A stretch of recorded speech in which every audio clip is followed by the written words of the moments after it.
Hi guys, welcome back to mister ice hour. எல்லாரும் எப்படி இருக்கிறீங்க? அது போக இன்னைக்கு சண்டே ஆச்சே, அதனால உங்களுக்காக தேடி கண்டுபிடிச்சி ஒரு ஸ்பெஷலான மூவி தான் எடுத்துகிட்டு வந்திருக்கிறேன். கண்டிப்பாக இந்த படமும் உங்களுடைய ஃபேவரட் படமாக மாறப்போகுது. பேர் என்னன்னு பார்த்தீங்கன்னா தி என்சாண்டட் கேவ். ஸோ ஆன்லைனர் பார்த்துலாமா? ஒரு செல்வ செழிப்பான ஒரு நாடு ஒன்று இருக்குது. அந்த நாட்டோடைய வளமை உப்பு தான். அந்த உப்பை மைண்ட் பண்ணி தான் அந்த நாடு இவ்வளோ பெரிய பணக்கார நாடாக மாறிச்சு. அது போக அந்த நாட்டை ரொம்பவே நல்ல ராஜா வந்து ஆட்சி பண்ணிட்டு வந்துட்டு இருக்கிறாரு. மக்களும் அந்த ராஜாவுக்கு கீழே ரொம்பவே சந்தோஷமாக வாழ்ந்துட்டு வந்துட்டு இருக்கிறாங்க.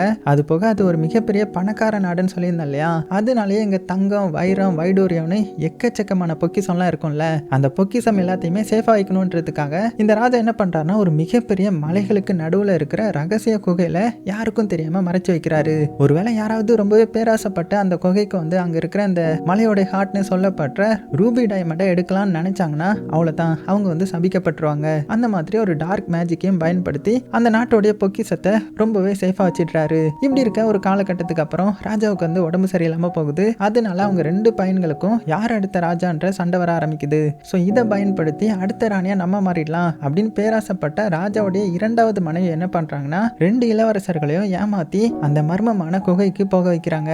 ஸோ அங்க போனதான் சபிக்கப்பட்டுருவாங்கல்ல. ஸோ அங்க போனவங்களுக்கு என்னாச்சு? அப்படி அந்த ரூபி டைமண்டை எடுத்தா என்னென்ன சாபம் வரும்? இந்த ஈவில் பிளான்ல இருக்கிற அந்த ராணியோடைய தந்திரத்தை முறியடிச்சாங்களா அப்படின்ற கதையை பயங்கர அட்வென்ச்சரஸா எடுத்திருப்பாங்க. சரி, அவங்க டைம் வேஸ்ட் பண்ணாம டைரக்டா படத்தோட கதைக்குள்ள போயலாம். அப்படி போறதுக்கு முன்னாடி வழக்கம் போல ஒரே ஒரு லைக்கை மட்டும் தட்டி விட்டுருங்க. படத்தோடைய ஸ்டார்டிங்லயே பேக்ரவுண்ட் வாய்ஸ்ல இந்த மாதிரி முன்னொரு காலகட்டத்துல ஒரு அழகான லேண்ட் இருந்துச்சு. அந்த அழகான லேண்டை ஒரு சூப்பரான ராஜா வந்து ஆட்சி பண்ணிட்டு வந்துட்டு இருந்தாரு. அந்த ராஜாவை பத்தி சொல்லணும்னா, அவரு ரொம்ப ரொம்ப நல்லவரு. நல்லவருக்கும் நல்லவரு, கெட்டவங்களுக்குமே அவர் நல்லவரு. அதனாலேயே மக்கள் எல்லாத்துக்குமே அந்த ராஜாவை ரொம்ப ரொம்ப பிடிச்சு போச்சு. அது மட்டும் இல்லாம அவர் ஆட்சி பண்ண இடத்துல ஒரு மிகப்பெரிய ஒரு மலை இருந்துச்சு. அந்த மலை தான் இந்த லேண்டோடைய சொத்துனே சொல்லி ஆகணும். ஏன்னா அந்த மலை ஃபுல்லுமே உப்புகளா மட்டும்தான் இருந்துச்சு. அதை மைண்ட் பண்ணி தான் அந்த லேண்ட்ல இருந்த மக்கள் எல்லாருமே ரொம்பவே சந்தோஷமா நிம்மதியா வாழ்ந்துட்டு வந்துட்டு இருந்தாங்க. அது மட்டும் இல்லாம இந்த ராஜாவும் மக்களை வச்சே மைண்ட் பண்ணி அவங்களுக்கு தேவையானதெல்லாம் பண்ணி கொடுத்ததுனால இந்த ராஜ்யமும் ரொம்பவே பெருசா வளர ஆரம்பிச்சுது. மக்கள் எல்லாருமே ரொம்பவே சந்தோஷமா வாழ ஆரம்பிச்சாங்க. இப்படி இருக்க அந்த நாடே ஒரு மிகப்பெரிய பணக்கார நாடா மாறிடுச்சு.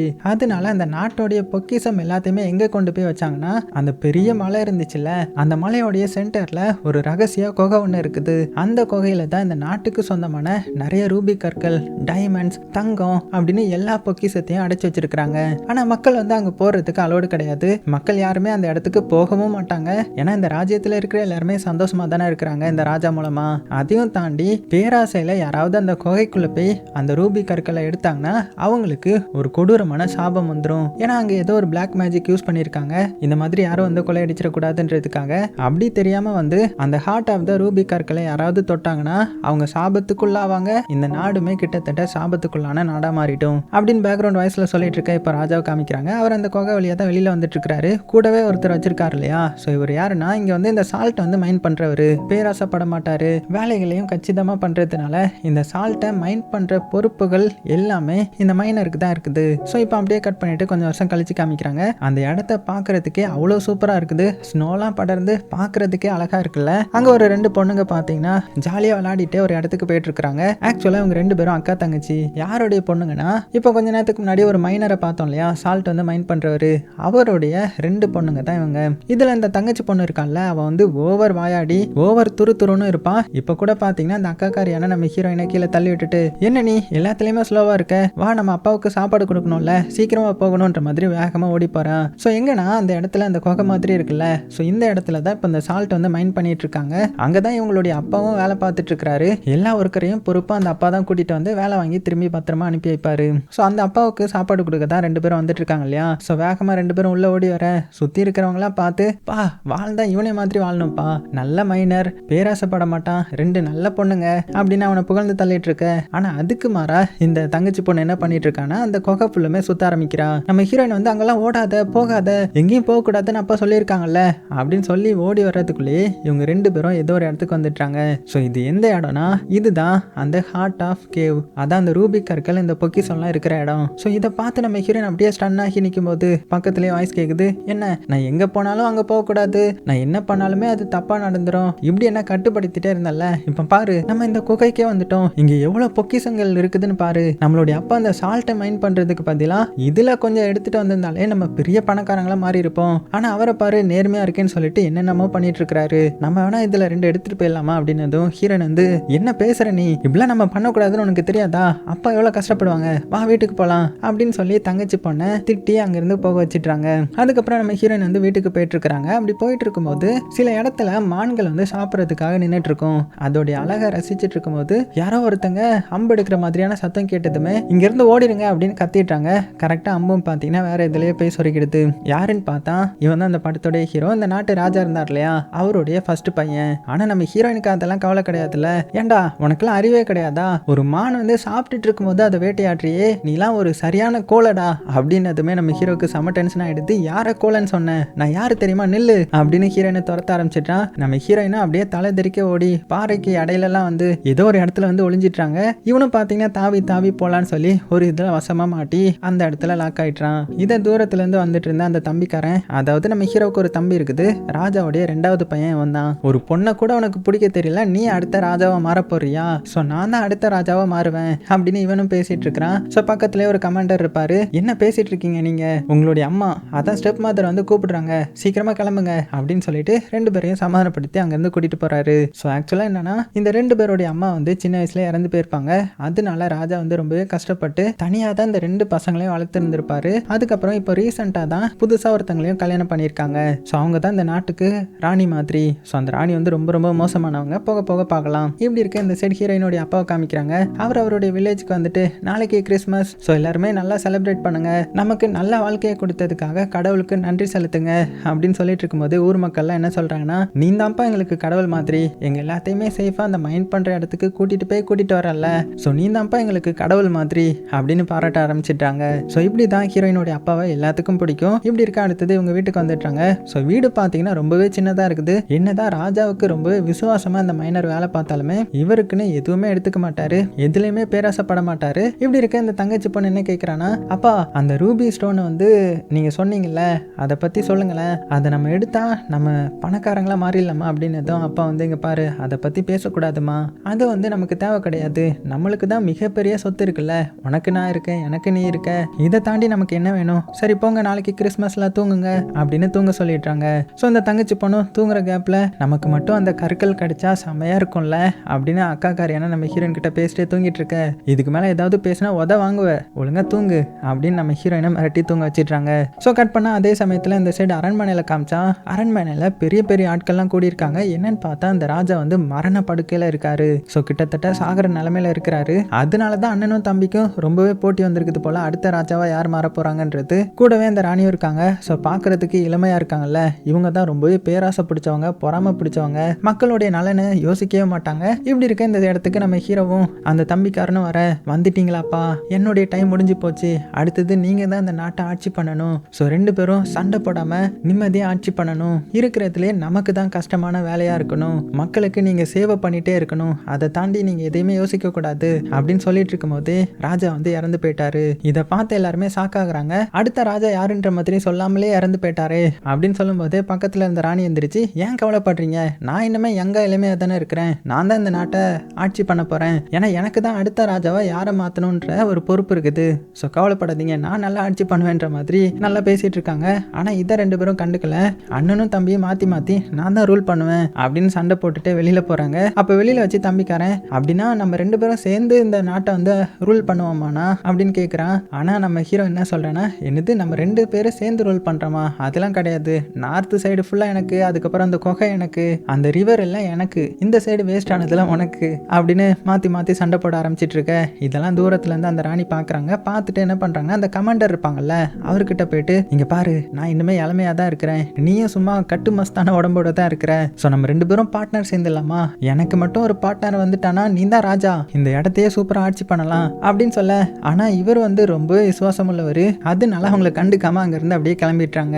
கட் பண்ண அந்த சைடு தங்கச்சிக்காரி காமிச்சா, அவ என்ன பண்றான்னா நைட் டைம்ல யாருக்கும் தெரியாம எந்திரிச்சு அவளுடைய அப்பா இவளுக்கு கிஃப்ட் பண்ண அதையும் தூக்கி எறிஞ்சிட்டு வேகமா ஒரு லைட்டையும் எடுத்துட்டு அந்த குகையை நோக்கி போக ஆரம்பிக்கிறான். ஸோ பேராசை அவளை அப்படியே கட்டி இழுக்க ஆரம்பிக்குது அந்த பொக்கிஷத்தை தேடி. ஏன்னா அவ தான் இன்னைக்கு அந்த இதை வந்து பார்த்துட்டா இல்லையா, சீக்ரெட்டான அறைய, அந்த இடத்துக்கு அப்படியே போறா. அப்படியே அந்த ஹார்ட் ஆஃப் த மலையை காமிக்கிறாங்க, பளிச்சுன்னு பிரகாசமா இருக்க, அப்படியே சீனும் கட் ஆகுது. கொஞ்ச நேரம் கழிச்சு நம்ம ஹீரோயின் எந்திரிக்கிறாங்க. எந்திரிச்சு பார்த்தா தங்கச்சி பொண்ணை காணும், எங்க போனாவா அப்படின்னு பயத்தோடய தேட ஆரம்பிக்கிறாங்க. அந்த டைம்ல தான் அவளுடைய அப்பா கொடுத்த கிஃப்ட்டை வந்து தூர போட்டிருக்கான்றது தெரிய வந்திருக்குது. இருக்குது. ஐயோ எங்க போனா தங்கச்சி, ஒருவேளை அந்த குகைக்கு போயிருப்பாளோ அப்படின்னு கத்தி கத்தி கூப்பிட ஆரம்பிச்சிட்றா. ஸோ இதை கேட்ட எல்லாருமே தங்கச்சி போன கூப்பிட ஆரம்பிச்சிட்றாங்க. ஆனா எங்கேயுமே காணோம். ஸோ இதுக்கப்புறம் அப்பா கிட்ட சொல்லாம விடக்கூடாதுன்றதுக்காக அப்பா தங்கச்சி லாஸ்டா அந்த குகையை பத்தி தான் பேசினா, அங்கதான் பேருப்பா, வாங்க அங்க போய் தேடலாம் அப்படின்னதும் அப்பா ரொம்ப பயந்துட்டுறாரு. ஏன்னா அந்த குகை வந்து சபிக்கப்பட்டது. யாராவது அந்த பேராசையில அதை தொட்டுட்டாங்கன்னா அவங்களுக்கு ஏதோ ஒரு மிகப்பெரிய சாபம் வந்துடும். ஸோ இவங்க ரெண்டு பேரும் பயத்துல வேக வேகமா அந்த குகைக்கு வராங்க. அங்க தேடி பார்த்தா அங்கேயும் யாரையும் காணோம். ஆனா ஒரே ஒரு ரூபி கல் மட்டும் கீழே கிடக்குது. அதை எடுத்து நம்ம ஹீரோயின் அப்பா கிட்ட காமிக்க அவ்வளவுதான், அப்பா அதை பார்த்து மிரண்டு போயிடுறாரு. ஸோ அப்படின்னா தங்கச்சி பொண்ணு ஏதோ ஒரு இதுல வந்து மாட்டிக்கிட்டாளா, அவளுக்கு அந்த சாபம் வந்துருச்சா அப்படின்னு சாக்காக்குறாங்க. அதனால எல்லாருமே பார்த்தீங்கன்னா வேக வேகமா அரண்மனையில இதை போய் சொல்லலான்ற மாதிரி போறாங்க. அதே சமயத்துல அந்த இடத்துல நம்ம ஹீரோயின் ஒரு ஓநாயை பாக்குறாங்க. ஸோ ஆக்சுவலா இந்த இடம் வந்து ரொம்பவே ராயலான இடம் இல்லையா. ஸோ இந்த இடத்துல ஓநாயெல்லாம் இருக்காது போல. புதுசா நிறைய பார்த்ததுமே நம்ம ஹீரோயின் பயந்து, அப்பா நம்ம நாடே சபிக்கப்பட்டுருச்சுன்னு நினைக்கிறேன், சீக்கிரமா நம்ம அரண்மனையில போய் சொல்லணும் அப்படின்னு வேக வேகமா அரண்மனையில வந்து சொல்ல வராங்க. ஸோ வெளியில எல்லா மக்களையும் பிடிச்சு வச்சிருக்கேன். ஸோ கமாண்டர் வந்து இந்த மைனரை வந்து பார்த்துட்றாங்க. ஸோ மைனர் ஆல்ரெடி தெரியும் இல்லையா, ராஜாவுக்கு க்ளோஸா இருந்தவர் தானே, அதனால என்ன பிரச்சனைன்னு சொல்லி வேகமா ராணி இருக்கிற இடத்துக்கு கூட்டிட்டு வந்துட்டாங்க. ஸோ ராணி முன்னாடி அவங்க மண்டி போட்டு என்ன சொல்றாங்கன்னா, இந்த மாதிரி என்னுடைய பொண்ணு அந்த குகைக்கு போயிட்டா, சபிக்கப்பட்டுட்டா அப்படின்னு சொன்னதும், குகைக்கு போனா அங்க போய் தேடுங்கடா, எதுக்குடா இங்க வந்து எங்களுடைய உயிரை வாங்குறீங்க அப்படின்னு சலிச்சுக்கிட்டே பேசுறாங்க இந்த ராணி வந்து. அப்ப நம்ம ஹீரோயின் அவளுடைய கையில இருக்கிற அந்த ரூபி கற்களை காமிக்கிறா. அவ்வளவுதான், அதை பார்த்த ராணி வந்து மெய் மறந்து போயிடுறாங்க. ஏன்னா இவங்க தான் ரொம்ப பேராசை பிடிச்சவங்களாச்சே. இந்த கல் நீ அங்கேயே எடுத்த அப்படின்னா அந்த குகைக்குள்ள இன்னுமே நிறைய இருக்குல்ல அப்படின்னதுமே இவங்க என்ன சொல்றாங்கன்னா, இல்ல அந்த பாதை வந்து கம்ப்ளீட்டா மூடிருச்சு. ஏன்னா இந்த ஹார்ட் ஆஃப் த ரூபி கற்களை வெளியில வந்ததுனால அந்த இடமே அடைச்சு போச்சு, யாராலையுமே இப்போ உள்ள போக முடியாது. என்னுடைய பொண்ணையை நாங்க எப்படியாவது கண்டுபிடிக்கணும். அது மட்டும் இல்லாம இந்த நாட்டுல ஓனாயெல்லாம் வர ஆரம்பிச்சிடுச்சு. ஸோ என்ன பண்றதுன்னே தெரியல அப்படின்னு சொன்னதுமே, ஆனா அந்த ராணி வந்து இதெல்லாம் கண்டுக்கிற மாதிரி இல்ல. அவங்க பாட்டுக்கு வெளியில எந்திரிச்சு வந்துடுறாங்க. அப்படி வெளியில நம்ம ஹீரோ கிட்டையும் அந்த தம்பிக்காரங்கிட்ட என்ன சொல்றாங்கன்னா, இங்க பாருங்க, இந்த நாட்டுல ஏதோ ஒரு ஓனாய் வந்து சுத்திட்டு இருக்குதான். அந்த ஓனாயை யாரு வேட்டையாடிட்டு வரீங்களோ அவங்க தான் அடுத்த ராஜாவா நான் ப்ரொமோட் பண்ண போறேன் அப்படின்னதுமே ரெண்டு பேரும் வேக வேகமா காட்டுக்குள்ள கிளம்பிடுறாங்க. அப்ப அந்த இடத்துல ஒரு அல்ல கை மாதிரி ஒருத்தர் இருப்பான். அவன் ராணி கிட்ட, ராணி என்ன பண்றீங்க, ரெண்டு பேர்ல யாராவது ஒருத்தரை சூஸ் பண்ண போறீங்களா அப்படின்னதும், அட பைத்தியக்காரா, அதெல்லாம் கிடையாது, இப்ப ரெண்டு பேரும் காட்டுக்குள்ள போறாங்கல்ல, காட்டுக்குள்ள போனவங்கள போட்டு தள்ள வேண்டியது உன்னுடைய வேலை. அப்படின்னு போட்டு தள்ளிட்டேன்னா நான் தான் நிரந்தர ராணியா இருப்பேன், யாரையும் ராஜாவை மாற்ற வேண்டிய அவசியமும் கிடையாது. ஸோ போற வேலையை கச்சிதமா முடிச்சிரு, அடுத்தது அந்த இடத்துக்கு நீ தான் சரியா அப்படின்ற மாதிரி ஆசை வார்த்தைகள்லாம் கூற இவனும் அப்படியே ரொம்ப சந்தோஷப்படுறான். அதே சமயத்துல நம்ம ஹீரோவும் தம்பிக்காரன்னு பார்த்தீங்கன்னா வேகமா அந்த நிறைய தேடி போக ஆரம்பிக்கிறாங்க. கொஞ்சம் தூரம் வந்ததுக்கு அப்புறம், நான் ஏன் வழியில போறேன், நீ உன் வழியில போ, இனிமேல் என்ன ஃபாலோ பண்ணாத அப்படின்னு இப்பவும் சண்டை போட்டு பார்த்தீங்கன்னா ரெண்டு பேரும் மாத்தி மாத்தி போக ஆரம்பிக்கிறாங்க. அப்படி இந்த பாறைகள் எல்லாம் கடந்து வரும்போது இந்த தம்பிக்காரன் தூரத்துல அந்த ஓனாயை பார்த்துட்டான். அது ஆனா பாத்தீங்கன்னா எதுவுமே பண்ணல, அமைதியா மெல்ல பக்கத்துல வருது. ஓ நீ பெண் ஓனாயா அப்படின்னு அதை வந்து தொட்டுலாம் தடவி விடுறான். அப்ப அந்த இடத்துக்கு நம்ம ஹீரோ வந்துட்டான். கடைசியா நான் ஓனாயை பார்த்துட்டேன், வேட்டையாட போறேன் அப்படின்னதும், அண்ணா நான் சொல்றதை கேளுங்க, அது கொடூரமான ஓனாயெல்லாம் கிடையாது, அது ஒரு பெண் ஓனாய். அது மட்டும் இல்லாம நம்ம அப்பா என்ன சொல்லியிருக்கிறாரு, விலங்குகள் கிட்டயும் நம்ம ரொம்பவே அன்பா இருக்கணும், அந்த ராணியோடைய பேச்சுக்கு மயங்கி நம்மளும் தப்பு செய்யக்கூடாது அப்படின்னு சொல்ல நம்ம ஹீரோ வந்து சூட் பண்ணிடுறான். ஆனா இடையில அந்த தம்பிக்காரர் இருந்ததுனால அவனுடைய காலை பட்டுருது. இந்த கேப்ல இந்த ஓனாயை பாத்தீங்கன்னா தப்பிச்சு ஓடிடுது. உடனே நம்ம ஹீரோ சும்மா இருப்பானா, எவ்வளவு தைரியம் இருந்தா அதை தப்பிக்க விடுவேன் அப்படின்னு சொல்லி ஸ்வாட் எடுத்துட்டு போக ஆரம்பிக்க, என் கிட்ட ஃபர்ஸ்ட் சண்டை போடு, நம்மள யார் ஜெயிக்காங்களோ அவங்க வந்து அடுத்த ராஜாவா மாறலாம், மோதி பாக்குறியா அப்படின்னு சொல்லி நம்ம ஹீரோ சண்டைக்கு இழுக்கிறான். ஓ அந்த அளவுக்கு உனக்கு தைரியம் வந்துருச்சா, வா மோதி பார்க்கலாம் அப்படின்னு ரெண்டு பேரும் மாத்தி மாத்தி பயங்கரமா சண்டை போட்டுக்கிறாங்க. ஸோ என்னதான் நம்ம ஹீரோ பயங்கரமா சண்டை போட்டாலும் தம்பிக்காரன்னு சொல்லி விட்டு கொடுப்பான்னு பார்த்தா ஒரு மலையோடைய எட்ஜில் வந்து ஸ்டாப் பண்ணிட்டான். என்ன இப்ப மாட்டிக்கிட்டியா, உன்னுடைய தோழியை ஒத்துக்கிறியா அப்படின்னு சொன்னதுமே அந்த தம்பிக்காரன் ஒரு ஸ்டெப் பின்னாடி வைப்பான். அவ்வளவுதான், நிலை தடுமாறி அப்படியே கீழே விழ ஆரம்பிச்சிட்டான். ஸோ என்னதான் தம்பி சண்டை போட்டிருந்தாலுமே தம்பி ஆச்சே, காப்பாத்தி ஆகணும் இல்லையா, அதனால ஐயோன்னு சொல்லிட்டு நம்ம ஹீரோ வேகமா தம்பியை பிடிக்கிறான். எப்படியோ பிடிச்சிடுறான். ஆனா அவனால மேல தூக்க முடியல, கை வர வலிக்கிட்டே போகுது. கீழே வர ஒரு ரிவர் வந்து அப்படியே ஃப்ரீஸ் ஆகி இருக்குது இந்த வின்டர் சீசன்றதுனால. ஸோ இந்த ரிவர் வந்து அந்த குகையில இருந்து வருது போல. இங்க நம்ம ஹீரோ மிரண்டு போயிடுறான். ஐயோ தம்பி கீழே விழுந்துட்டானே அப்படின்னு பார்த்துட்டு இருக்கும்போது அந்த நரி இருக்கு இல்லையா, அது ஓடி வந்து அதுவும் தண்ணிக்குள்ள ஜம்ப் பண்ணிடுது. ஸோ அது எதுக்கு ஜம்ப் பண்ணிச்சுன்னு தெரியல. அப்படியே கட் பண்ணா அடுத்தது நம்ம ஹீரோ கீழெல்லாம் இறங்கி தேடி பார்க்கறான். ஆனா எங்கேயுமே தம்பியை காணோம். ஸோ தம்பி இறந்துட்டான் போல அப்படின்னு நினைச்சு ரொம்பவே ஃபீல் பண்ணி அவனுடைய குதிரை கிட்ட போகும்போது அங்க அந்த அல்லக்கை இருப்பான்ல, இருக்கான்ல ராணியோடைய அல்லக்கை, அவன் வந்து என்ன பண்ண உன்னுடைய தம்பிய போட்டு தள்ளிட்டியா, எல்லாம் நான் பார்த்துட்டேன் அப்படின்னு சொன்னதுமே, இங்க பாருங்க நானே ராணி கிட்ட வந்து எல்லாத்தையும் சொல்லிடுறேன், இது ஒரு விபத்து தான் அப்படின்னதும், என்ன விபத்து, ராணி ஒன்று என்ன இங்க சும்மா அனுப்பி வச்சாங்கன்னு நினைக்கிறியா, 2 பேரும் உயிரோட வரமாட்டாங்கன்னு நினைச்சுதான் இங்க அனுப்பி வச்சாங்க. ஸோ என்ன கேட்டேன்னா நீ அங்கே வராமல் இருக்கிறது தான் நல்லது, அதுக்கு நான் ஒரு ஐடியா சொல்கிறேன், உன்னை நான் இங்கே விட்டு வைக்கிறேன், ஸோ நீ இங்கேருந்து தப்பிச்சு போயிடு, திரும்பி அந்த அரண்மனை பக்கம் மட்டும் வந்துடாத அப்படின்னு சொல்ல ஹீரோக்கு என்ன சொல்கிறதுன்னு தெரியல. ஆனால் இதுதானே கரெக்டான சான்ஸ். ஸோ அவனும் பார்த்தீங்கன்னா அங்கேருந்து கிளம்ப போகிறான். என்ன கிளம்புற, உன்னுடைய ஸ்வாடை கொடுத்துட்டு போ, நீ செத்துட்டான்னு நான் வந்து ராணிக்கிட்ட சொல்லணும்ல அப்படின்னு சொல்ல, நம்ம ஹீரோ வேறு வழி இல்லாமல் ஸ்வாடை கொடுத்துட்டு அங்கேருந்து அப்படியே கிளம்பிடுறான். ஸோ கட் பண்ணால் ராணிக்கிட்ட வந்து அண்ணனும் தம்பியும் இறந்துட்டாங்க, இனிமேல் இந்த ராஜ்யத்துக்கு நீங்கள் தான் ராணி அப்படின்னு சொன்னதுமே ராணிக்கு அவ்வளோ சந்தோஷம். அவ்வளோ வாக்கு மாற மாட்டான் இல்லையா, என்னதான் அவளுக்கு இந்த கமாண்டரை பிடிச்சிருந்தாலுமே அவன் இவளுடைய ஆசைக்கு இனங்கள் இல்லை, அதனால இனிமேல் உன்னுடைய பொறுப்பு இந்த அல்ல கைக்கு, நீ சும்மா இடுபடி வேலையை பார்த்துக்கோ அப்படின்னு கமாண்டர் கிட்ட சொல்லிட. அவ்வளோதான், நம்ம அல்ல கைக்கு அவ்வளோ சந்தோஷம். அது மட்டும் இல்லாமல் அந்த அரண்மனையை தேடி வந்த நம்ம ஹீரோயினுடைய அப்பாவையும் பார்த்தீங்கன்னா ஒழுங்கா வெளியில கிளம்பிடுங்க அப்படின்னு அடிச்சு வெளியில பத்திடுறாங்க. கடைசியாக அந்த ராணிக்கு தலையில் அந்த கிரீடத்தை வைக்க தலைவிக்கு அவ்வளோ சந்தோஷம், இனிமேல் நம்ம தான் இதை ஆட்சி பண்ண போறோம்னு சொல்லிட்டு. ஸோ அப்படியே நாட்களும் ஓடுது, வின்டர் சீசனும் மாறுது.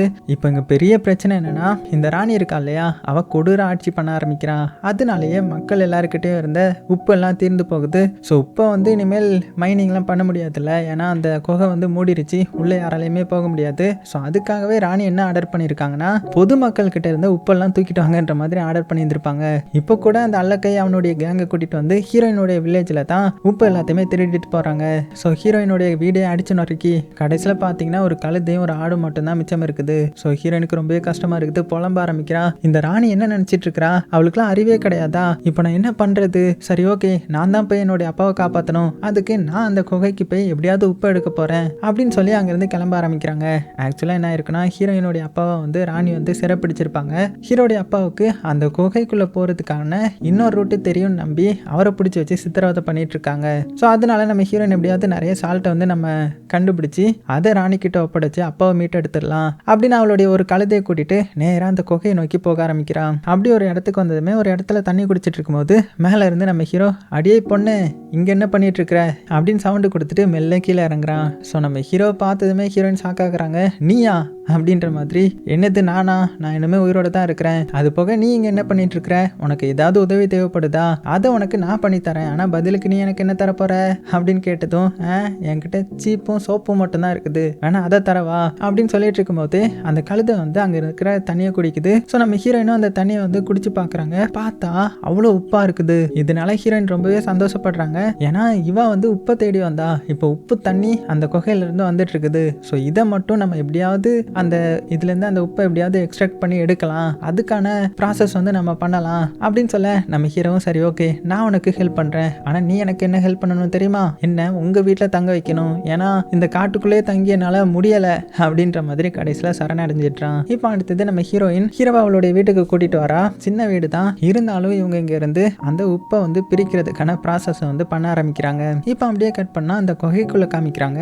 அதுக்குள்ள பார்த்தா அந்த தங்கச்சி பொண்ணு இன்னும் உயிரோட இருக்கிறா. அதுக்கும் மேல அந்த தம்பிக்காரன் இருக்கான் இல்லையா, அதான் ஹீரோடைய தம்பிக்காரன், அவனும் உயிரோட தான் இருக்கிறான். ஸோ அடிப்பட்டதை இந்த தங்கச்சி பொண்ணு தான் காப்பாத்தி எப்படியும் அங்கே கூட்டிட்டு வந்து ட்ரீட்மெண்ட்லாம் கொடுத்துட்டு இருக்கிறான். அவன் இப்போ தான் கண் முழிக்கிறான். ரொம்ப நாள் வந்து அடிப்பட்டத்தில் மயக்கத்தில் இருந்தான் போல. கண் முழிச்சதுமே, நான் எங்க இருக்கிறேன், நான் ராஜாவுடைய பையன், அது உனக்கு தெரியுமா, நான் இப்போ எந்திரிச்சு கிளம்பணும் அப்படின்னு எந்திரிக்க ட்ரை பண்றான். அவனால அசைய கூட முடியல, ஏன்னா அந்த அளவுக்கு காயம் ஏற்பட்டிருக்குது. ஸோ கட் பண்ணா அதே சமயத்தில் இந்த நம்ம ஹீரோயினோட வீட்டை காமிச்சான். அங்கே நம்ம ஹீரோ பெட்ஷீட்லாம் எடுத்துட்டு, அம்மா நான் எங்கே தங்குவேன் அப்படின்னு கேட்டதும், வெளியில மாட்டு கொட்டா இருக்குல்ல அங்கே போய் தங்குன்ற மாதிரி அடிச்சு பத்திட்டாங்க. இப்போ அரண்மனையில் காமிச்சா உப்பு எல்லாம் காலி ஆயிடுச்சு. உப்பு மட்டும் இல்லைன்னா என்னை எவனும் மதிக்க மாட்டான், எனக்கு எல்லாரும் என்ன பண்ணுவீங்கன்னு தெரியாது, எனக்கு உப்பு வேணும் இல்லைன்னா அவ்வளோதான் அப்படின்னு பயங்கரமா கோச்சிட்டு போயிடுறாங்க. ஸோ இதனால அந்த அல்லக்கை நம்ம ஹீரோயினுடைய அப்பாவை அந்த சிறையில் பார்க்க வராரு. இங்க பாரு, உன்னுடைய மனசை மாத்திக்கிட்டே என்ன, அந்த குகைக்குள்ள போறதுக்கான வழியை சொல்ல போறியா இல்லையா அப்படின்னு கேட்டதும், நான் முதலே சொல்லிட்டேன் இன்னொரு வழி இருக்கான்றதுலாம் எனக்கு தெரியாது, ஆனா ஒருவேளை இருந்துச்சுன்னாலுமே உங்களால அங்க போகவே முடியாது, அங்க போனாலும் நீ நீ செத்து போயிடுவ அப்படின்னு பிடிவாதமா ஆன்சர் பண்ண. இதை கேட்ட அல்லக்கையும் அப்படின்னா நீ சிறையில் கடந்தே சாகுடான்னு சொல்லிட்டு அங்கிருந்து கிளம்பிட்டான். ஸோ கட் பண்ண அப்படியே நாட்களும் போகுது. ஏதோ ஒன்று அந்த குகையை நோக்கி ஓடி வர மாதிரி காமிக்கிறாங்க. பார்த்தா அந்த ஓனாய் தான் ஓடி வந்துட்டு இருக்குது. கடைசியில் அது அப்படியே மனித உருவத்துக்கு மாறி உள்ள போகுது. இப்போதான் தெரியுது இந்த ஓனாய் வேற யாரும் கிடையாது, நம்ம தங்கச்சி பொண்ணு தான். அவள் அந்த ஹார்ட் ஆஃப் த ரூபி கரில் வந்து எடுத்திருப்பா இல்லையா, அதனால அவளுக்கு கிடைச்ச சாபம் தான் இந்த ஓனாய் உருவம். அதுவும் எதுக்கு தம்பிக்காரனை காப்பாத்திருப்பானா, நம்ம ஹீரோ வந்து அந்த ஓனாய் அட்டாக் பண்ண போயிருந்திருப்பான் இல்லையா, அப்போ தம்பிக்காரன் தானே காப்பாத்திருந்திருப்பான். அதனால தான் தம்பிக்காரனை இந்த ஓனாய் காப்பாத்திருந்திருக்கும். அதான் தங்கச்சி பொண்ணு காப்பாத்திருந்திருப்பா. ஸோ இப்போ இந்த இடத்துல வச்சு தம்பிக்காரனுக்கு நிறைய ட்ரீட்மெண்ட்டும் கொடுக்குறாங்க. அதனால இவங்க ரெண்டு பேரும் அப்படியே க்ளோஸாக பழக ஆரம்பிக்கிறாங்க. ஸோ கட் பண்ணால் அடுத்த நாள் காலையில் ஆகுது. நம்ம ஹீரோவை தண்ணியை ஊற்றி ஹீரோனை எழுப்பி விட்றாங்க. எவ்வளோ தைரியம் இருந்தால் நீ உள்ளே வந்து படுப்ப அப்படின்னு கேட்டதும், வெளியில் குளிராக இருந்துச்சு, அது மட்டும் இல்லாமல் உள்ளே திறந்துருந்துச்சு, அதனால தான் உள்ளே வந்து படுத்தேன் அப்படின்னு சொல்லி சமாளித்து பார்க்குறான். நம்ம ஹீரோயின் திட்டுன்னு திட்டிட்டு ஒரு அற்புதத்தை காமிக்கிறாங்க. என்னன்னு பார்த்தா அது வந்து உப்பு. இவங்க வந்து எக்ஸ்ட்ராக்ட் பண்ணாங்க இல்லையா, அது வந்து சக்ஸஸ்ஃபுல் ஆகிடுச்சு போல், உப்பு கிடச்சிருச்சு. அவ்வளோ தான் ரொம்பவே சந்தோஷப்படுறாங்க. வேகமாக என்ன பண்ணுறாங்கன்னா, அந்த ரிவர் வந்துச்சு இல்லையா, அந்த ரிவர் வந்த இடத்துக்கு போய் அந்த இடத்துலயே அந்த எக்ஸ்ட்ராக்ட் பண்ணுறதுக்கான ப்ராசஸ் வந்து செட் பண்ண ஆரம்பிக்கிறாங்க. அப்படி செட் பண்ணிட்டு இருக்கும்போதே நம்ம ஹீரோ சும்மா இல்லாமல், இங்கே பாரு நான் உனக்கு இவ்வளோ ஹெல்ப் பண்ணுறேன்ல, அதுக்கு பதிலாக நீ எனக்கு என்ன தருவ, பேசாமல் ஒரு கிஸ் கொடுத்துறியா அப்படின்னதும், கிஸ் கொடுக்கணுமா, போய் ஒரு தவளைக்கு கிஸ் கொடுப்பேனே தவிர உன்னை மாதிரி ஒருத்தனுக்கு கிஸ்லாம் பண்ண மாட்டேன் அப்படின்னு கிண்டல் பண்ணிட்டு போயிடுறாங்க. ஸோ இப்படி இவங்க ரெண்டு பேரும் சேர்ந்து செமையா ஒன்றா சேர்ந்து ஒர்க் பண்ண ஆரம்பிக்கிறாங்க. அப்படியே நாட்களும் போகுது. இவங்க அந்த தண்ணியிலேயே நிறைய ப்ராசஸ் பண்ணி அப்படியே உப்பெல்லாம் பிரிக்க ஆரம்பிச்சிட்றாங்க. அதே சமயத்தில் குகைக்குள்ளே இருக்கிற தம்பிக்காரனும் கொஞ்சம் கொஞ்சமாக சரியாக ஆரம்பிச்சிட்றான். எல்லாம் அந்த தங்கச்சி பொண்ணுடைய மகிமை தான். ஸோ தங்கச்சி பொண்ணையும் ரொம்ப பிடிச்சிருக்கும் இல்லையா. அது மட்டும் இல்லாமல் தங்கச்சி என்ன கேட்குறான்னா, சரி ஓகே நீங்கள் இங்கேருந்து வெளியில் போனீங்கன்னா என்ன பண்ணுவீங்க அப்படின்னு கேட்டதும், அதுவா என்னுடைய ஸ்டெப் மதர் இருக்காங்கல்ல, அவங்க வந்து ஒரு ரூல் போட்டாங்க, அந்த ஓனாயை வேட்டையாடுறவன் தான் அடுத்த ராஜாவாக மாற போகிறான்னு சொல்லிட்டு, ஸோ நான் வெளியில் போனதுமே முதல்ல அந்த ஓனாயை தான் தேடுவேன் அப்படின்னு சொன்னதுமே தங்கச்சி பொண்ணு சாக்காகிடுறான். எதுக்கு இவன் இப்படி சொல்லியிருந்திருப்பானா, அண்ணன்காரன் மட்டும் எப்படியும் ராஜாவை மாறிடக்கூடாது, இவன் தான் மாறணுன்ற மாதிரி இப்போ இவன் நினைக்க ஆரம்பிக்கிறான். அதனால எப்படியாவது ஓனாயை வேட்டையாடிடணும் அப்படின்னு சொன்னதுமே இவளுக்கு சாக்காகுது. ஏன்னா இவன் அந்த ஓனாய். அதனால தம்பிக்காரங்கிட்ட கோச்சிக்கிட்டு, நீ என்னமோ பண்ணி தொலை, இனிமேல் நான் இங்கே இருக்க போகிறது கிடையாது அப்படின்னு சொல்லிட்டு அங்கேருந்து கோச்சிக்கிட்டு வெளியில் போயிட்டாங்க. கட் பண்ண அந்த சைடு ராணியை காமிச்சா அவங்க இப்போ பயங்கர கோவத்தில் இருக்கிறாங்க. அந்த குகையை பற்றி சொன்னானா இல்லையா அவன், அது மட்டும் இல்லாமல் அதுக்குள்ளே நிறைய பொக்கிஷம் வேற இருக்குதாமே, அதெல்லாம் நம்ம எடுத்துட்டா இந்த உப்புலாம் நமக்கு தேவையே கிடையாது, நம்ம தான் இந்த உலகத்திலேயே ஒரு மிகப்பெரிய ராஜ்யமாக மாறிடுவோம். ஸோ என்ன பண்ணிட்டு இருக்கிற, சீக்கிரமாக எனக்கு அந்த ரூபி கற்கள்லாம் வேணும், அதுக்கான ஏற்பாடு பண்ணுன்ற மாதிரி பயங்கரமாக கத்திட்டு இருக்கிறாங்க. ஸோ கட் பண்ண அடுத்த நாள் ஆகுது. அந்த ஊரில் இருக்கிற கொஞ்ச நெஞ்ச மக்கள்கிட்டையும் என்டர்டெயின் பண்ணுறதுக்காக ஒருத்தன் வந்திருக்கிறான். ஸோ பார்க்குறதுக்கு வினோதமாக ட்ரெஸ்ஸை போட்டுக்கிட்டு நிறைய வித்தெல்லாம் காமிச்சிட்டு இருக்கிறான். அதாவது இந்த பிளாக் பவுடர் வந்து எடுத்துகிட்டு வந்திருக்கிறான். ஸோ அந்த காலத்தில் இந்த வெடி மருந்துலாம் ரொம்பவே ரேர் இல்லையா. ஸோ அந்த மருந்தை தான் எங்கேயோ கடல் தாண்டி ட்ராவல் பண்ணி எடுத்துகிட்டு இவங்ககிட்ட வந்து வித்தை காமிச்சிட்டு இருக்கிறான் போல், நான் மேஜிக் பண்ணுறேன்ற மாதிரி. இதை தெரிஞ்சுக்கிட்டு அந்த அல்லக்கை இருக்கான் இல்லையா, என்னது இது, என்ன பண்ணுற நீ, இப்போ பண்ணி காட்டு அப்படின்னதுமே இவனும் பண்ணி காமிக்கிறான். அதை பார்த்து இவன் மிரண்டு போய்ட்றான். இவனை பிடிங்க, இவனை பிடிச்சி நம்ம ராணி கிட்ட கொண்டு வாங்க அப்படின்னு ஆர்டர் போட்டுட.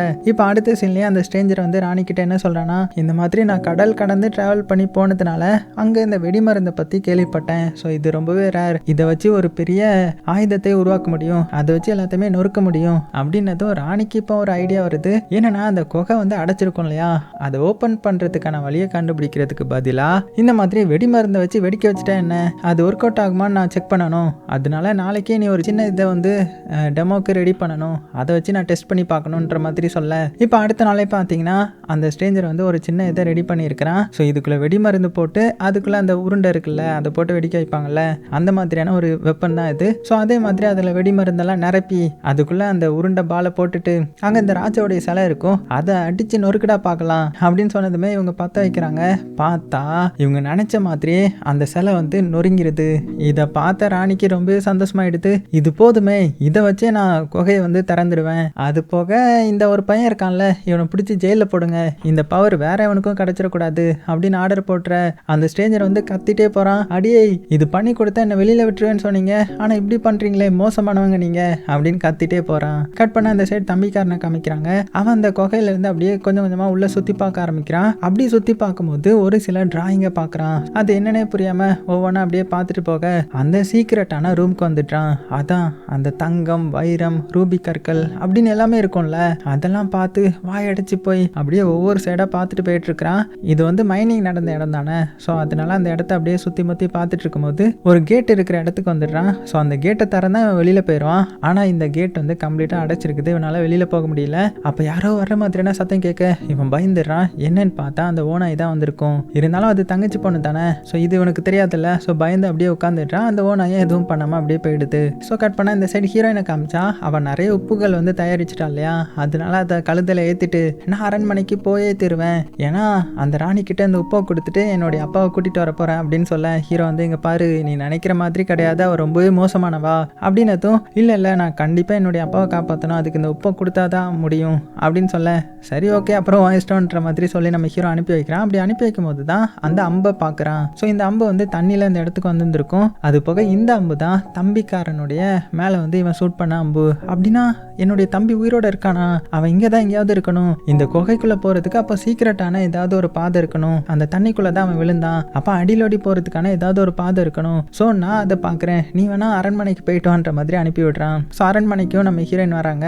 அப்புறம் என்ன நேராக ராணியை மீட் பண்ணி இந்த மாதிரி நான் உப்பை தரேன், ஆனால் அதுக்கு பதிலாக என்னுடைய அப்பா ஃப்ரீயாக விடுங்க அப்படின்னு ரெக்வெஸ்ட் பண்ணி கேட்டதும் அங்கே உள்ளவங்களாம் உப்பை செக் பண்ணி பார்த்துட்டு இது உண்மையான உப்பு தான், ரொம்பவே அருமையாக இருக்குது, ஸோ இதை நம்ம எடுத்துக்கலாம் அப்படின்னதும். ஆனால் ராணி என்ன சொல்கிறாங்கன்னா இங்கே பாருமா இது இப்போ ரொம்பவே கம்மி, ஏன்னா நான் இப்போ ரூபி கற்கள் தங்கம் வைரம் வைடூரியன்ற லெவலுக்கு போயிட்டேன், நீ இப்போ தான் உப்பை கொண்டு வந்து என்கிட்ட தந்துட்டுருக்கிற, ஸோ இதுக்காகலாம் உன்னுடைய அப்பாவெல்லாம் வெளியில் விட முடியாது, ஆனால் நீ இவ்வளோ உப்பு கொண்டு வந்திருக்கிறதுனால உனக்கு ஒரு சின்ன ஆஃபர், உன்னுடைய அப்பா வேணா நீ லைட்டாக மீட் பண்ணிக்கோ அப்படின்னு அப்பாவை மீட் பண்ணுற இடத்துக்கு அனுப்பி வைக்கிறாங்க. ஸோ அங்கே போனதுமே ஹீரோயின் அப்பாவை பார்த்து ரொம்ப ஆயிட்டாங்க. அப்பா எப்படி இருக்கீங்க, நான் வந்து உங்களை எப்படியாவது வெளியில கொண்டு வந்துடுவேன் அப்படின்னு கட்டி பிடிச்சி அழுகிறதுக்குள்ளேயே மறுபடியும் பார்த்தீங்கன்னா வெளியில இழுத்துட்டு வந்து போட்டுடுறாங்க, உனக்கு டைம் முடிஞ்சிருச்சுன்ற மாதிரி. ஸோ ஹீரோயின் செம்ம கோவத்தில் சோகத்தில் போயிட்டு இருக்கும்போது ஒருத்தன் வந்து நம்ம ஹீரோயினை பிடிக்கிறான்.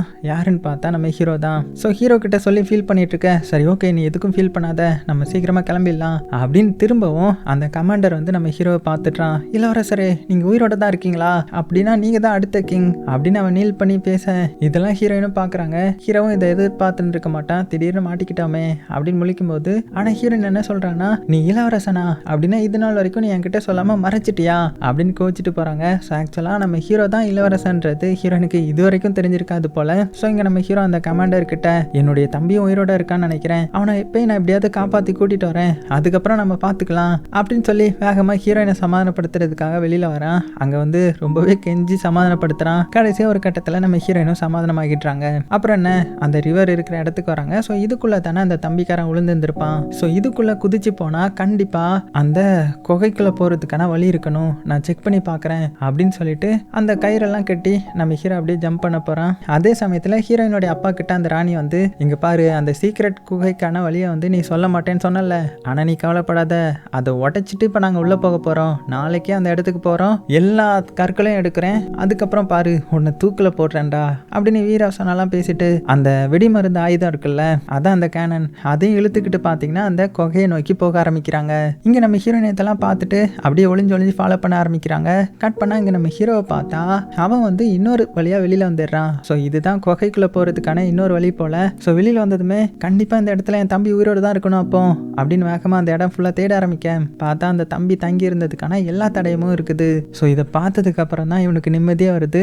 அதனால வேகமாக தம்பியை தேடி போக ஆரம்பிச்சிட ஒரு இடத்துக்கு வந்து ஸ்டன் ஆகி பார்த்துட்டு நிற்கிறான். என்னன்னா இது எல்லாமே இந்த இடத்துல இருக்கிற உப்பு அப்படின்னு ஒரு சவுண்டு. என்னன்னு பார்த்தா தம்பிக்காரன். அவ்வளோதான், தம்பிக்காரனை பார்த்ததுமே நம்ம ஹீரோ ரொம்ப எமோஷனல் ஆகிட்டான். ரெண்டு பேரும் மாற்றி மாற்றி ஒருத்தருக்கு ஒருத்தர் பார்த்துக்கிறாங்க. ஸோ இவ்வளோ நாள் பிரிஞ்சு இருந்ததுல வாழ்க்கைனா என்னன்ற ஒரு பாடத்தை ரெண்டு பேருமே கற்றுட்டு இருந்திருப்பாங்க இல்லையா, அதனால மாற்றி மாற்றி என்னை மன்னிச்சிரு அப்படின்னு சாரி கேட்குறாங்க. அப்புறம் என்ன இப்போ ரெண்டு பேரும் ஒன்று சேர்ந்துட்டாங்க இல்லையா, அப்போ தான் அந்த தம்பிக்காரன் இங்கே கண்டுபிடிச்ச நிறைய இதை ஹீரோ கிட்ட எக்ஸ்பிளைன் பண்ணுறான். ஸோ இந்த இடத்துல ஒரு சாபம் இருக்குது, அந்த ரூபி கற்களை யார் எடுக்கிறாங்களோ அவங்க ஓனாயா மாறிடுவாங்க, மறுபடியும் அந்த ரூபி கல்லை இந்த குகைக்குள்ள கொண்டு வந்து வச்சா மட்டும்தான் சாபத்தில் இருந்தவங்க மறுபடியும் நார்மலா மனுஷியா மாறுவாங்க அப்படின்னு அங்கே போட்டிருந்த டயக்ராம்லாம் வச்சு செக் பண்ணி சொல்லிட்டு இருக்கேன். அதே சமயத்தில் இந்த சைடு இந்த ராணியோடைய டீம் பார்த்தீங்கன்னா அந்த குகை பக்கத்தில் வந்து இருந்திருப்பாங்க.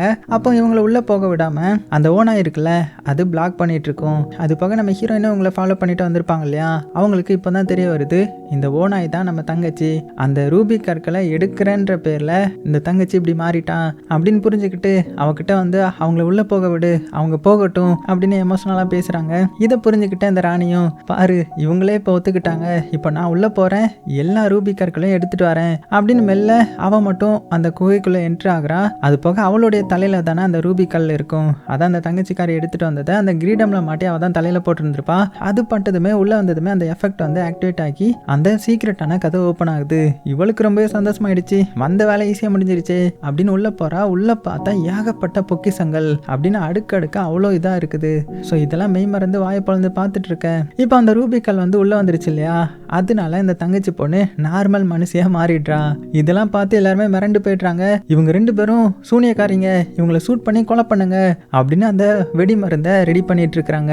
அதே சமயத்துல இந்த சைடு சிறையில இருக்கிற 2 பேரை காமிக்கிறாங்க. அந்த ஸ்ட்ரேஞ்சர் ஹீரோயினுடைய அப்பா கிட்ட என்ன சொல்லிட்டு இருக்கிறான்னா, இந்த ராணியோடைய கூட்டமே பெரிய முட்டா பசங்களுடைய கூட்டம், நான் வெளிநாடு டிராவல் பண்ணி வெடி மருந்து எடுத்துட்டு வந்தேன் தான், ஆனா ஒரு பேக் நிறைய தான் எடுத்துட்டு வந்தேன், ஆனா அதுல முக்காவாசி இதை டெமோ காட்டுங்கன்னு சொல்லியே காலி பண்ணிட்டாங்க. இப்போ அவங்க கிட்ட வெடி மருந்தும் கிடையாது, ஒன்றும் கிடையாது, புஷ்ஷுன்னு தான் போகும் அப்படின்னு சொல்லிட்டு இருக்க. அதே சமயத்துல இங்க வந்து அந்த வெடி மருந்து புஷ்ஷுன்னு போயிடுச்சு. அதுவும் அந்த அல்லக்கையோடைய மூஞ்சே எரிஞ்சு போச்சு. இப்போ அந்த ராணியை காமிச்சா அவங்க வந்து பேராசை பிடிச்சி எல்லாத்தையுமே அப்படியே எடுத்துட்டு இருக்காங்க. அப்போ அந்த இடத்துக்கு கரெக்டா நம்ம ஹீரோவும் தம்பிக்காரனும் வராங்க. பார்த்ததுமே மிரண்டு போய்ட்றா, நீங்க உயிரோட தான் இருக்கீங்களா, ஆனா பிரச்சனை இல்லை, இப்போ எல்லா ரூபி கற்களும் எனக்கு தான், எல்லாமே எனக்கு தான், இந்த ராஜ்யமே எனக்கு தான் இனிமே அப்படின்னு பேராசை பிடிச்சி எல்லாத்தையுமே எடுத்துட்டு அங்கிருந்து அப்படியே வெளியில போறதுக்கான வழி எதுன்ற மாதிரி பார்க்க ஆரம்பிக்கிறாங்க. இங்க இவங்க வந்து எவ்வளவோ சொல்றாங்க, போகாதீங்க, அந்த ரூபி கற்களை கொண்டு போகாதீங்க, அவ்வளவுதான் அப்படின்னு சொல்ல வர்றதுக்குள்ளேயே அவ வந்து கொஞ்சம் தாண்டி போயிடுறா. அவ்வளவுதான், வெளியில போனா என்ன ஆகும், ஓனாயா மாறிடுவாங்கல்ல, அதனால அவங்களுக்கு அந்த சாபம் வந்து ஓனாயா மாறி ஓட ஆரம்பிச்சிடுறாங்க. ஸோ வெளியில தான் அந்த அல்லக்கையோடைய கேங் நிற்கும். ஓனாய் இங்க தான் வருது, இதை கொல்லுங்கடா ஃபர்ஸ்ட், இதுதான் எல்லாத்துக்கும் காரணம், இந்த ஓனாய் கொல்றவன் தான் அடுத்த ராஜா அப்படின்னு அவன் சொல்லிட அவ்வளவுதான், எல்லாருமே அந்த ஓனாயை துரத்தி போக ஆரம்பிச்சிடுறாங்க. ஸோ கட் பண்ணா இப்போ கீழே விழுந்ததுல அந்த கிரீடத்துல உள்ள ரூபிக்கல் போயிருக்கும். ஸோ கிரீடம் மட்டும் இருக்கும். அதை எடுத்து நம்ம ஹீரோ தம்பிக்காரங்கிட்ட கொடுக்க, தம்பிக்காரனும் அதை ஒத்த கையில பிடிச்சிட்டு, எனக்கு இந்த ஆசைலாம் கிடையாது, நம்ம 2 பேரும் சேர்ந்து ரூல் பண்ணுவோம் அப்படின்னு சிரிச்சுக்கிட்டே சொல்ல அவ்வளவுதான், அப்படியே சீனும் கட் ஆகுது. இப்போ கொஞ்ச நாள் கழிச்சு காமிக்கிறாங்க, நம்ம ஹீரோ ஹீரோயினை கல்யாணம் பண்ணிடுறான், நம்ம தம்பிக்காரன் ஹீரோயினுடைய தங்கச்சி பொண்ணை கல்யாணம் பண்ணிடுறான். ஸோ எல்லாருமே சேர்ந்து நல்லா வாழ ஆரம்பிக்கிறாங்க. ஹீரோவும் தம்பிக்காரனும் சேர்ந்து தான் இந்த நாட்டை வந்து இப்போ ரூல் பண்ணிட்டு இருக்காங்க. அது மட்டும் இல்லாம இப்போ இந்த மக்கள் எல்லாம் ரொம்பவே சந்தோஷமா வாழ்றாங்க. பழையபடி பழைய ராஜா எப்படி ரூல் பண்ணாங்களோ அதே மாதிரி அன்போட அக்கறையோட சந்தோஷமா ஒற்றுமையோட ரூல் பண்ற மாதிரி காமிச்சு மக்கள் எல்லாருமே ரொம்பவே சந்தோஷமா இருக்கிற மாதிரியும் காமிச்சு இந்த படத்தை முடிக்கிறாங்க. ஸோ எப்படி இருந்துச்சு, உண்மைக்குமே ஒருத்தான படம், உங்க எல்லாத்துக்கும் பிடிச்சிருக்கும்னு நம்புறேன். பிடிச்சிருந்துச்சுன்னா மறக்காம ஒரு லைக் பண்ணிருங்க. சேஃபா இருங்க, உங்களுக்கு பிடிச்ச எல்லாத்தையுமே ரொம்ப ரொம்ப சேஃபா பார்த்துக்கோங்க.